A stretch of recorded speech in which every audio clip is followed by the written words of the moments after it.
회의를 속기하겠습니다.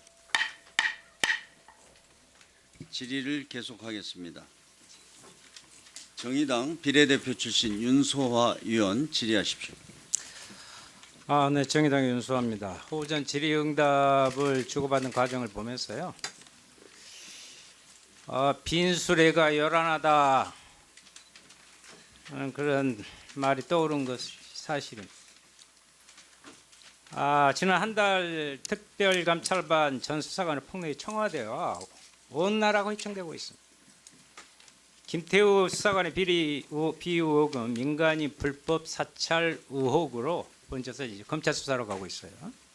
이런 상황에서 청와대는 대변인이 미꾸라지 한 마리가 물을 흐린다 이렇게 이야기했는데, 미꾸라지는요 깨끗한 물보다는 흐린 물에서 더 잘 삽니다.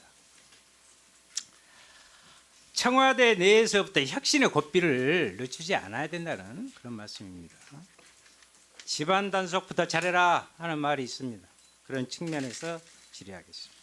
이번 사태를 통해서 청와대와 정부가 이 문제의 핵심을 제대로 짚어내고 드러난 문제에 대해서 개선책을 마련하는 계기가 되기를 바라고요. 관련한 의혹도 오늘 운영위원회와 향후 진행될 검찰 수사를 통해서 명명백백하게 밝혀지길 바랍니다. 국민들은 이 문제를 가지고 더 이상 정치권이 정쟁의 도구로 사용하는 것을 바라지 않습니다. 다만 국민들은 이번 사태를 보면서 쉽게 납득이 되지 않는 몇 가지 점이 있어서 국민의 입장에서 질의를 드리고자 합니다. 먼저 다시 한번 확인하고 갑시다. 오전 답변에서 최두영 회장과는 일면시도 없고 직접적이든 간접적이든 연락을 주고받은 적이 없다 이렇게 말씀하셨죠? 전혀 없습니다. 대검 감찰 결과 새로이 나온 제3자에 대해서는 검찰 수사 결과를 보겠다고 했는데 그게 누구든 인사 관련 책탕을 받은 적이 없다. 전혀 없다 말씀이시죠? 그렇습니다. 네. 알겠습니다. 그럼 김태우 수사관에 대해 묻겠습니다. 김태우 수사관은 전인 정부 시절에도 특감반에서 일했던 사람이고 당시에도 무리한 수사로 문제가 있었던 걸로 알고 있습니다. 또 2010년경에는 대검 중수부에 근무할 당시 그 회식 과정에서요 시민을 폭행한 사실이 있었고 112가 출동했어요. 그래서 경찰에게 검찰 수사관의 이 신분증을 꺼내면서 경찰을 협박하고 사건을 무마시켰다는 그런 제보를 제가 받았습니다.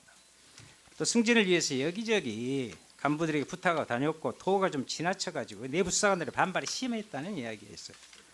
상당히 문제가 많아 보이는데 채용 당시 이 사실을 알고 있었나요? 지금 윤 의원님께서 말씀하신 사항은 정확히 알지 못했습니다. 저희는 법무부 추천 명단 속에 아까도 그 말씀 하시던데 좋습니다. 추천해서 왔어요. 그렇지만 내부에 최소한의 검증할 수 있는 가이드라인이라도 좀 갖고 있어야지 않았나 이런 생각이 드는 것입니다. 예. 앞으로 쇄신하도록 하겠습니다. 예. 김태우 씨가 과거 특감반에서 쫓겨났다는 이야기가 있는데 정확히 무슨 일로 관두게 된지 혹시 알고 계신지? 그 정확히 공개된 기록이 없어서 정확히 좀 알 수는 없고요. 그 과거 정부에 일어났던 일이라서 지금 저희로서도 파악하기 힘든 상황입니다. 그런데 이제 그 문제 때문에 사회적 파장이 이렇게 커졌는데 아직도 파악을 못하고 있다는 것은 약간 문제의식을 느낍니다. 네. 결국 함량 미달의 이런 수사관이 어떻게 채용됐을까? 국민들이 이해가 잘 되지 않는다. 또 하나 있습니다. 이인걸 특별 감찰반 반장이죠. 현재 사의를 표명했고 사표 수리됐죠. 그렇습니다. 네.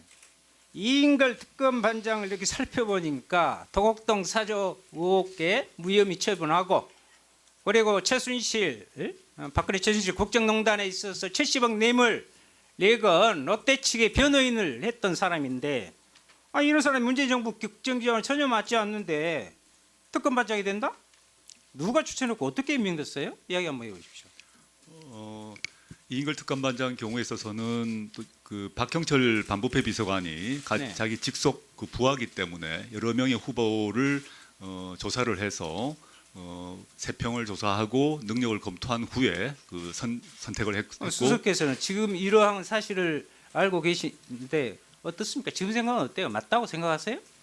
저는 이제 이인걸 특감반장에 대해서 과거 그 변호사로서 대기업 변론한 문제 삼으신 김현장에 있었죠? 네, 김현장에 있으면서 대기업 변호를 한 건 맞습니다. 맞지만 저희로서는 이 특감반장이 갖고 있는 당시 특수수사 그 검사로서의 능력을 고려했고요. 공안 전문이죠?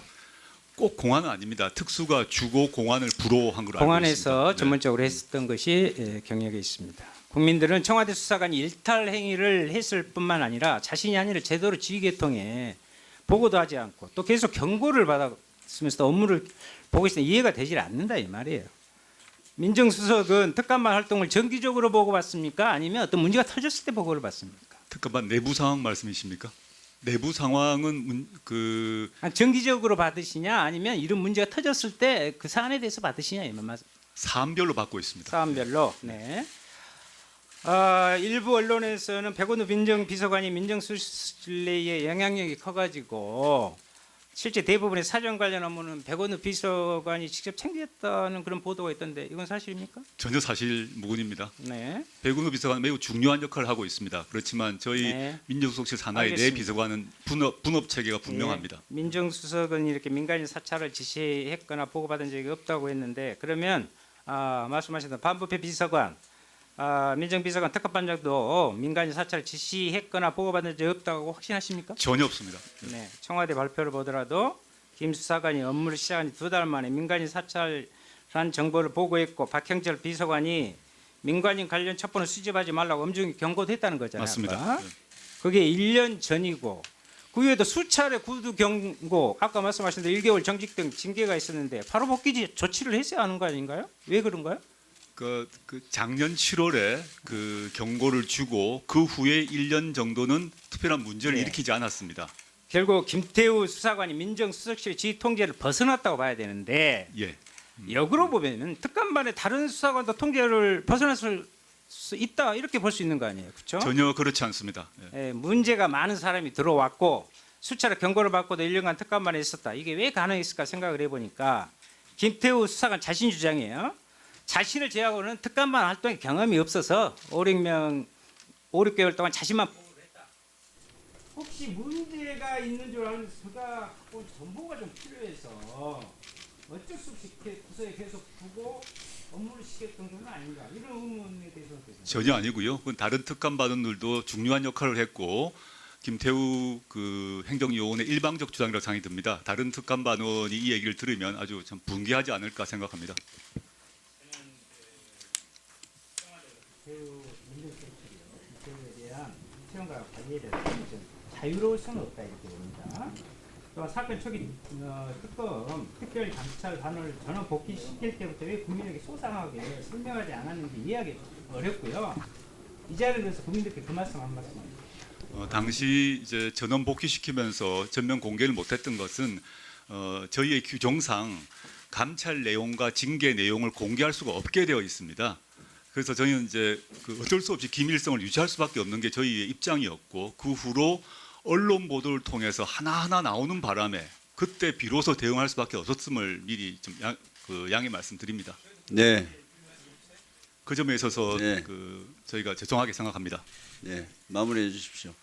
지금 공중파 3사와 국회 방송에서 생중계되고 있습니다. 그래서 주어진 시간이 지나면 마이크가 꺼지니까 그것을 감안해서 7분 내로 질의를 마쳐주시기 바랍니다. 다음은 바른미래당 비례대표 출신 김삼화 의원 질의하십시오. 네. 네, 조국 수석님께 여쭤볼게요. 예. 아까 여러 의원님들께서도 질의를 해주셨는데 김태우 수사관이 어쨌든 이명박 정권, 박근혜 정권에 이어서 문재인 정부에서도 계속 특감반원으로 채용이 됐단 말이에요. 예. 근데 일반적으로 일선 공무원들이 청와대 파견 근무는 굉장히 하고 싶어하고 특히 정권 초기 같으면은 승진 코스라고도 볼 수 있고 그래서 굉장히 경쟁도 치열한데 이렇게 새 정권에 이어서 계속 온다는 얘기는 뭔가 그 사람의 특별한 그 노하우가 있거나 뭔가 있어서 채용했다고 볼 수밖에 없는데 혹시 최종적으로 결정을 한 사람이 누굽니까? 아까 그 수석께서는 거기는 관여 안 했다고 하셨는데 누가 면접 했나요? 과정과 평가 과정의 최종 결정자는 반부패 비서관입니다. 그러니까 박형철 비서관인가요? 네, 물론 저는 보고를 받았고 예, 그 네. 결론을 승인을 했고요. 그 이유는 첫째는 특감 반원 중에서 김태우 요원 외에는 모두 과거 정부에 일한 바가 없습니다. 근데 김태우 수사관은 과거 정부에 일한 경험이 있는 건 사실입니다. 근데 법무부의 추천 내용을 보게 되면 그 각종 비위 첩보 수집 능력이 좋다라는 평가가 법무부 내에 있었고요. 그다음에 면접 태도도 좋았다라고 보고를 받았습니다. 그래서 저로서는 물론 이제 지금 시점에서 돌아보면 그때 뽑지 말았어야 하지 않았는가라는 생각이 듭니다만은 그 시점에 가서는 과거 정부에 일했다는 것만으로 불이익을 줄 수는 없다는 판단을 했습니다. 결국에는 비위 첩보 수집 능력이 좋았다. 그다음에 면접 태도가 좋았다. 결국에는 그만큼 모르겠습니다. 감찰 능력, 합법과 불법을 넘나들면서 했을 것 같긴 한데 감찰 능력이 뛰어나다는 것을 인정을 해서 뽑았다고 볼 수밖에 없다고 보여지거든요. 근데 아까 뭐 이제 이전에 그만두게 된 경위 같은 건 모르셨다고 하는데 그만큼 이제 능력을 사서 뽑았다고 볼 수밖에 없고요. 그렇지 않습니까? 근데 지금 와서 이제 자꾸 그 모든 것을 김태우 수사관한테 몰고 있는 거 아닌가 하는 생각이 들어서 제가 말씀을 드립니다. 그리고 아까 그 다른 의원님들 질의에 환경부 그 리스트와 관련해서 일체 임기 중에 있는 공공기관장에 대해서 그만두라고 지시한 바가 없다 그렇게 말씀을 하셨어요. 네. 그러면 지금 공공기관장 330여 개 공공기관장 중에서 현재 임기 중에 그만둔 분이 몇 분이나 되는지 혹시 파악하고 계십니까? 네, 몇 명이나 되나요? 곧 자료를 보고 답변드리겠습니다. 지금 답변을 나중에 좀 해주십시오. 네네. 예. 지금 그러면은 이제 지금 수석께서 그렇게 답변했다는 얘기는 정권이 바뀌었지만 임기가 보장되는 공공기관장에 대해서는 그 임기를 존중한다 그런 취지라고 볼 수 있는 거죠? 최대한 존중한다는 취지고요. 예. 예컨대 이철성 경찰청장님 같은 경우도 예, 어쨌든 제가 이제 네. 물을게요. 시간이 이제 제한이 네네. 있어서. 그다음에 그러면은 일반적으로 공직자나 그 공공기관장 같은 경우에는 정부의 국정 철학을 공유하는 그것도 굉장히 또 중요하지 않겠습니까? 예. 그러면 결국에는 국정 철학 공유라든가 임기 보장된 경우에 보장을 한다든가 이런 경우에는 결국에 임기 보장에 더 우선순위를 두었다 이렇게 봐도 되나요? 임기 보장을 존중한다는 게 대통령님의 국정 철학으로 알고 네, 있고요. 네, 그래서 경우별로 다를 수 있다고 생각이 듭니다. 국정 철학이 그런 국정 철학을 유지하면서도 그분의 업무 능력이나 등등이 문제가 있다면 알겠습니다. 교체 가능하다고 봅니다. 업무 능력도 보겠지만 국정 철학도 공유해야 되지만 임기 존중이 굉장히 큰 가치다 이렇게 말씀하시는 거죠. 그렇습니다. 예. 네. 하나 좀 넘겨봐 주시겠어요? 산자부가 지난해 10월에 국감을 앞두고 만든 문서입니다. 여기에 보면은 새 정부의 국정 철학을 공유할 수 있다면 자녀 임기 동안 직무를 수행하도록 하겠다 이렇게 돼 있어요.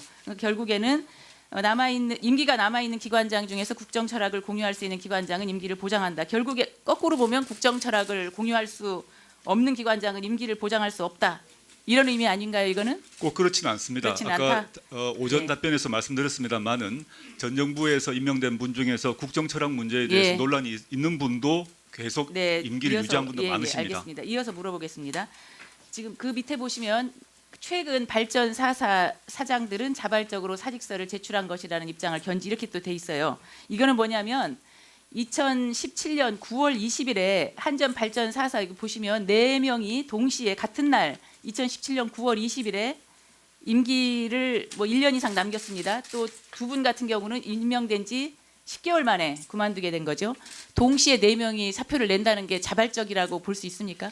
이 점은 저의 업무 밖의 일이기 때문에 밖의 일이기 때문에 잘 모르신다. 예, 그런 제가 얘기죠. 답변할 근데 수 이와 있는 관련해서 발전 4사 중에 한 분이 우리 그 의원실하고 얘기를 하면서 자발적으로 사직서를 낸 바는 없다. 위에서 연락이 오니까 내게 된 거고 또 산업부도 자발적으로 했겠냐. 위에서 지침이 내려왔으니까 어쩔 수 없었을 것이다. 이런 취지의 발언을 하고 있습니다. 근데 결국에 일반적으로 이렇게 정권이 바뀌면은 매번 그만두게 하는 그런 경우가 왕왕 있었는데 지금 계속 수석님께서는 그런 바가 없다 이렇게 말씀을 하시니까 제가 제가 아는 바가 물어보는 없고 거고요. 저의 업무 권한을 받기란 말씀이십니다. 네, 알겠습니다. 이따가 예, 의원님 질문 마치시면 끝나고 간략하게 제가 답변하시죠. 많은 범위 안에 답변드리겠습니다. 예. 그다음에 다음 장 넘겨주시겠어요? 네, 다음 지금 여기에도 보면은 그 당시에는 유임됐던 한국전력이라든가 지역난방공사, 한수원 그리고 에너지공단, 무역보험공사 이분들도 다 기간이 그 당시에는 남아 있었습니다. 남아 있는데 이 부분에 대해서는 혹시 낙하산이라고 공격을 하면 이에 대해서는 낙하산이 아니다. 다음 장 넘겨주세요.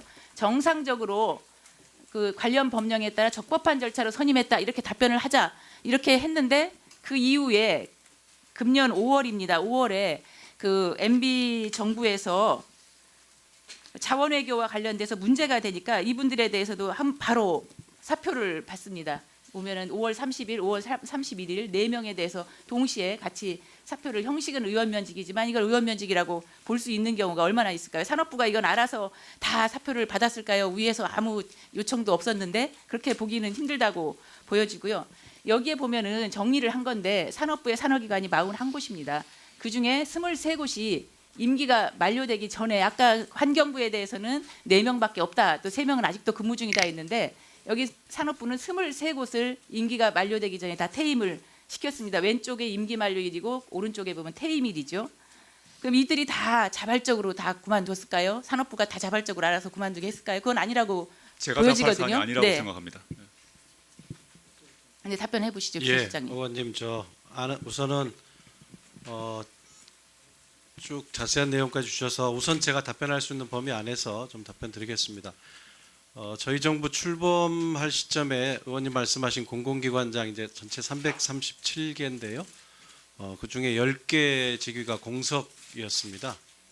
그래서 327명이 재직 중인 상태에서 저희가 이제 정부가 출범했는데 조금 공공기관장, 감사, 이사 이렇게 나눠서 말씀드리면 공공기관장은 그 임기를 채웠거나 재직 중인 분이 66%입니다.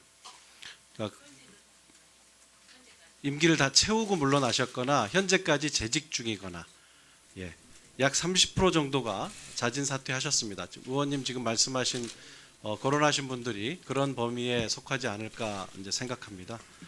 그리고 상임 감사는 88%가 임기를 채웠거나 현재 재직 중에 있습니다. 그리고 상임 이사는 92%가 임기를 채웠거나 현재 재직 중에 있습니다.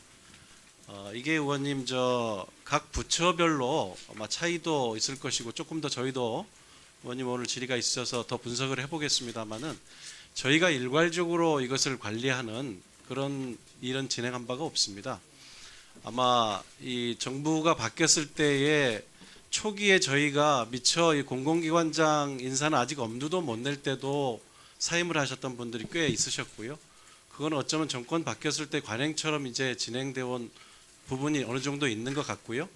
또 부처별로 새로운 장관들이 들어서면 또 부처별로도 그런 일이 어느 정도는 진행되는 것 같고요. 또 부처 성격에 따라서는 각 부처마다 이제 그 평가 또는 부처별로 지난 상황에 대해서 문제가 지적되어 있는 것에 대한 이런 위원회 작업들이 진행되면서 또 이거는 그 기관의 장이 직무 감독의 범위 안에 있는 일로 보입니다. 해임을 건의하거나 요구할 수 있는 것은. 그래서 이제 부처별로 차이가 있는 것 같고 현재 저희가 다 나눠서 의원님 주신 질의에 하기는 조금 어렵습니다. 네네. 우선 그 정도 설명드리겠습니다. 예. 네. 김삼화 의원 수고하셨습니다.